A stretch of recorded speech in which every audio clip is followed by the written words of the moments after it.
Hello, everybody. And just like Ron said, my job, I mean, most of my work is not in this area. I have worked a lot in this area, in Ramallah, in Tulkarem, in Nablus, in Jenin, and in Gaza, quite a bit. As long as they let us, when the IDF let us go in. But most of my work was abroad. I started working in 1991 in Croatia, and then in Bosnia a number of times, and the Rwanda massacre, Congo, Pakistan, Afghanistan, Iraq, and Syria, Chechnya, and many other places as well. I don't even know where to begin. There are so many examples. I think that every year there's another challenge that comes up. Now, if we started talking about things that are happening right here now, and the interaction between journalists and the IDF and the security forces, maybe I should begin in some place where I wasn't able to enter, actually, and how I see it as a problem not allowing a journalist to enter a certain battlefield, and ostensibly the person making the decision thinks it's the correct decision to make. But I want to say what I think about it, and in retrospect to tell you what happened. I'm talking about the defensive shield operation that was in Jenin. Went to Jenin after Ramallah, after Tulkarem, and the operation about Jenin, we're talking about an urban warfare in an urban and densely populated area. It's not only Jenin, it's the refugee camp Jenin, and this was the assumption of the IDF. Something bad is going to happen here. It doesn't look nice. So if we're going to bring down, demolish buildings and streets, it's not going to look good.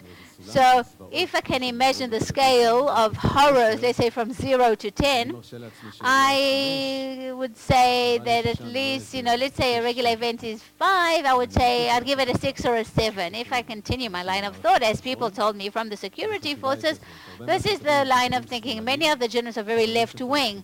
They are friends of Palestinians. Now, if we put them into the picture, it's not going to look like 6, 7. It's going to look like a 7, 8 on that horror scale. So let's just close down the area. No journalists will be allowed to enter. That's the line of thought. So defensive shield, Jenin, no journalists there. It was an operation. It was a very difficult operation. It was very bad. Terrible battle. 13 of our guys were killed, and there were a whole wave of rumors that began, and we're told that Buggy was killed, and there were names that came out. And what can we do? No journalist is there, and they have no idea if it's true or not. Now, if the assumption was that there will be no journalists and so it will look better, what did we find out in retrospect? I think they understood this for the very first time, that closing off the area to the media is not such a great idea, and then there's nothing more that can be done about it. You didn't let a journalist enter, Israeli journalist, and you thought that because of that, there will be no reports and that no journalists would go in.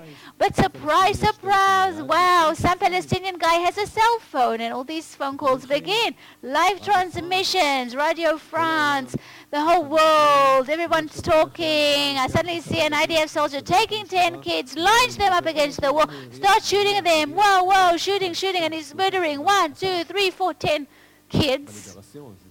I remember in the Liberation in France, there was this headline, this huge massacre. So the fact that they were managing their propaganda in their style, if it's part of the war, great, okay, they won. But the fact that our security, system allowed them to do so, and the fact that Israeli journalists were allowed to enter so that we could somehow be in control or save the public from certain catastrophes or horrors, that was a terrible mistake. That means if we are talking about that scale of horrors or imaginative horrors that I told you about, that we will not let any journalist enter because he will show something on the scale 6, 7, and it will be too much. The world got 9 or 10 on that scale. And I don't know whose decision it was. But at the end of the day, they decided, let's just open it up, because people are talking about things and making stuff up. It's unbelievable, just all fiction. So let us allow our journalists to enter. The minute we came in, I remember I actually was the first to enter, suddenly everything seemed to be very clear. That fear of allowing the journalists to see or to think they can actually close off an area, you can't do that. You cannot do that. And definitely if you think about international press, can you, as you know, maybe it's the IDF or the security system, you can give some sort of a video by the IDF spokesman. You know, in Israel, IDF is sacred for all Israelis. You know, we always accept what the IDF says, and of course, but in the world, you have to understand it just doesn't work that way. Somebody who sees, this is the IDF's clip, it's like the same thing as like somebody from the Hamas would give him a video, same thing. It's difficult for us to actually make this comparison when we say, how can you compare? But that's how it is. That's how it is, it's gross, that's how it's accepted. And if you only want to talk to Israelis, okay, do whatever you want. I'm not even talk about the distortion, the wrong that was done here to the press or to the freedom of journalism, which is a whole social idea, that a democratic state allows such a thing. But even, you know, just our image on the outside, they don't believe things that, you know, just because it has an IDF signature, they don't believe it, just because I believe it, and we have to understand that. Meaning, you know, give me a journalist, that would be different. Give me an Israeli journalist. It's not like everyone is the extreme left and people who are pro-Palestinian, but people who actually want to know what's happening with their soldiers inside. And we need coverage for that. And the minute they let somebody enter, suddenly there was a feeling of, wow, I can see what's happening, and I can judge for myself, and I can think for myself. So that was a very difficult point during that operation. By the way, as to densely populated areas or urban areas, I lost 4 friends, journalists, past few years. They all went to places that I visited in the past. And some of them weren't actually killed by crossfire, they were actually assassinated. In Syria, Remy or Shlik, a friend, he was assassinated with another journalist, which is one of the most famous journalists ever, Harry Colvin. She had lost one eye in Sri Lanka, and she was known for that one eye of hers. And she arrived then, he arrived there, and they started surveying what Assad was doing in Homs. And in the city of Homs, by the way, there were urban warfare, very difficult battles at that point in time. And the idea is as follows. And nobody's going to talk about this, again, as a regime or as an army. If you do something, let's be very blatant about this. If you're going to do some sort of a massacre and some sort of military, you have to make sure that nobody comes out of it alive. Not only that nobody comes out of it alive, but that no text will come out of it, and no photograph will come out of that massacre. And yeah, you can organize it. That basically means you have to kill the journalist, you have to kill the photographer, you have to kill the messenger, and if, you know, you better do it, or maybe at night time. And the minute they started, Mary Colvin, he was a photographer, the minute they started reporting from that area, Assad's regime decided to do away with them.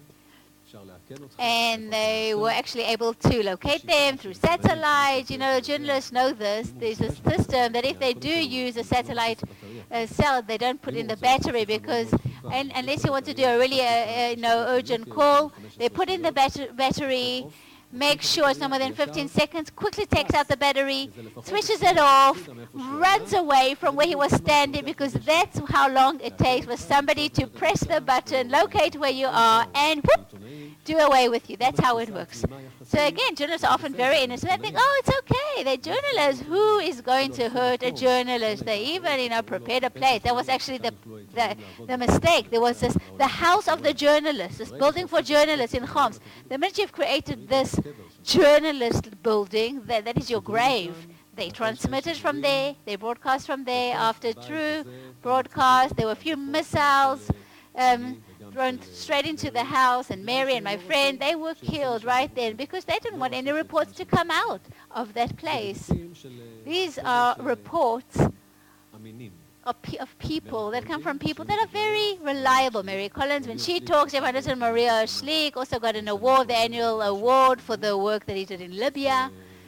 And there's a big difference between the photographs that they broadcast than any, photographs from any cell phone, because everyone can send pictures. I know, and he knew even better than I did, that, and so does Ron know, that our role has changed over time. I remember that Ron, who was a role model for me, and he came and he talked to the Peshmerga combatants in Iraq. And, all those places that he, walked around, I saw him and I said, I want to be like him, this military journalist. I don't want to just be a commentator in the studio. And then I saw somebody really doing that job. And when he voiced that, he actually exposed those people to me. I heard them, I saw them for the first time. And there were places that I photographed that I, again, transmitted to the world, not only to Israel for the first time. There were 4 places. I had the access. I was there. Not anymore today. If I go to Syria today, I'm not going to, it's not going to be a discovery to you that there is war in Syria. You've seen plenty of images. You can open up YouTube any moment and see it. Our role has changed. So my role, as I see it today, is sort of contrary. It's to arrange things. It's to sort of put an order in all those endless images that, by the way, some of them are completely fabricated, photoshopped. And who's made me the authority to do so? I don't know. I just hope that after 23 years of work, you will accept what I've done. This is some sort of, an agreement between us, intellectual agreement between us, that you trust me to place that puzzle and create the true story for you. Meaning this whole business is different now. In the past we used to discover things. We used to expose things for the first time in different places in the world and send the pictures that nobody else had seen. But now, again, I want to repeat this again. To be in the field, that's making journalism. What happens? You talk about protective edge. From morning till evening, from dawn to dusk and midnight, there were commentators non-stop in the studios, on radio. Who is there? Who's out there in the field? 10. Who? Are the ministers there? No, of course not. They went, I remember in 2006, I went with a Anghel unit into Lebanon. 931 unit. I have 1 more minute. Wow, okay. Okay, final story then. Just to understand that it's not just like this a whim of the journalists. That's what the soldiers want. In 2006, there were commentaries, as the idea of spokesperson said about where the missile fell and what happened and what not. And nobody was actually there in Lebanon. Out of the commentators, there were actually people, military persona, who actually interviewed, and they said, you were in Lebanon in 82, what's happening now? And now everything's getting complicated. And that person would say, when I was there, we used to conquer a village. It took us a week. And the fact that's not happening now, maybe there's a place with a perception, with a force. And this came up, and nobody went in, and nobody went inside, and nobody knew. And I wanted to go inside. I was on the border. And on the border, I suddenly saw a soldier coming back from Lebanon. I saw soldiers coming back. They're, of course, not allowed to talk on their cell phones. But in the final 10 meters before the fence, they already call up their mom, their dad, their girlfriend, and they can listen to army radio, to the channel 2, and those commentators that are talking about the fact that IDF is not what it was. And one soldier came to us and asked us for a drink of water, and asked him, what's going on, where are you from? And then he said, wow, a friend of his was killed, a soldier. He looks at me, didn't know who I was, didn't recognize me, but he does see the big camera next to me. I understood I'm from the media. And he says to me, oh, you're from the media, aren't you? And and I hate it when people turn to me. If you have a problem with me, ltai, tell me, that's fine. Don't say, I'm from the media. I hate that when people say that. But he continues. And he said, I just heard one of your friends, he says, your friends, one of the commentators give commentary. And then he told me a sentence. I'll never forget it. I don't know if your friend in the media who talks about the war and where my friend was killed talked about some sort of a war in Switzerland. Maybe I didn't even understand, or maybe I was fighting in Amsterdam, because he definitely didn't give a description of where we were fighting and of how my friend was killed. It was somebody, one of you, who's talking so much. Were you inside? And now you're going to hold that mic, aren't you? And I am standing right here, and behind me is Lebanon, and you're going to explain to us about Lebanon without even being inside. And why did he, he said it to me because you saw all those journalists from all the different channels, and they were talking, and they were just on the border. And I was really, it made me really nervous what he said. I mean, hard not to take it personally, but he was so right. Everyone was telling about what's happening, but nobody went inside. Let people enter the war zone. I remember that we placed every effort to enter. And, there was one night, in 931, the minute we entered, when we joined a unit, one night we suddenly understood what it means. It opened up a whole world, and it was some sort of a relief to see how they were fighting. Because to keep giving commentary and explaining and giving there and explaining that and deciding how to create our story without actually being there, I mean, that is just, it's a misdeed. It's not even democratic. It totally distorts the idea itself.